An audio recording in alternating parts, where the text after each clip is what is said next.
Hi, and welcome to our tutorial of aSpanishJourney.com.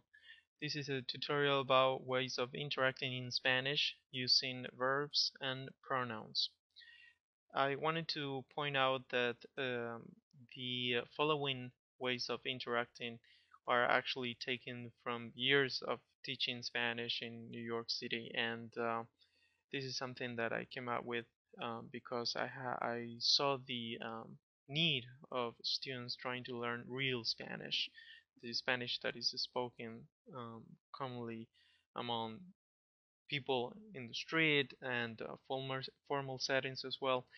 And this is something that traditional education is not commonly taught, and I think it's something really important to understand and see because it can give you a good start of understanding Spanish and actually speaking it and trying to approach in the real way. Okay, so we're gonna start with the first way of interacting in Spanish, which I call it regular way. This has nothing to do with the regular tenses or something like that. All these ways of interacting can use with any verb of the dictionary in Spanish. So what I'm going to do is I'm going to work on the structure of the sentences to interact. Okay, the common way, the regular way, would be using the subject. In this case, yo, I go to Buenos Aires. This means I'm going to Buenos Aires or I go to Buenos Aires. Notice that I'm using the subject at the very beginning, and the personal pronoun in Spanish can be optional most of the times. I can either say it or not. I can say yo voy a Buenos Aires or just voy a Buenos Aires. Okay? This way of interacting is the most common way among students, and I could include other people. Like if I want to say, for example, yo llamo a mi amigo. I call to my friend. I'm using the verb to call.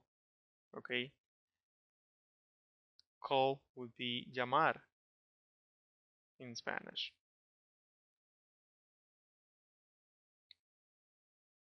Yo llamo a mi amigo. Or we can change it. We can flip the order. Actually, you can say mi amigo llama a mí. And we can turn this into a negative sentence as well. Mi amigo no llama a mí. Okay? And this is another way of expressing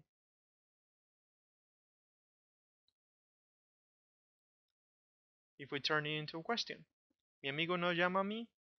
Um, this is something we rarely say in Spanish because it's the regular way. This is the way students talk, and this is what it's all about.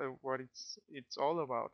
Um, Learning how to talk is not only about learning verbs and vocabulary and pronouns. It's how you use them and the different ways of using them. So the regular way comes in handy. It's actually a great way of talking, but unfortunately, it's not the real way. It's not the way people talk. Okay, so just one more time to have it really clearly. I'm gonna use another one. I'm gonna say ella compra el libro. She buys the book. That's another way of saying she buys the book. Okay, or she buys a book. Ella compra el libro. Okay, so now that we learned the first way, let's move on. Let's go to the second way because things get really interesting.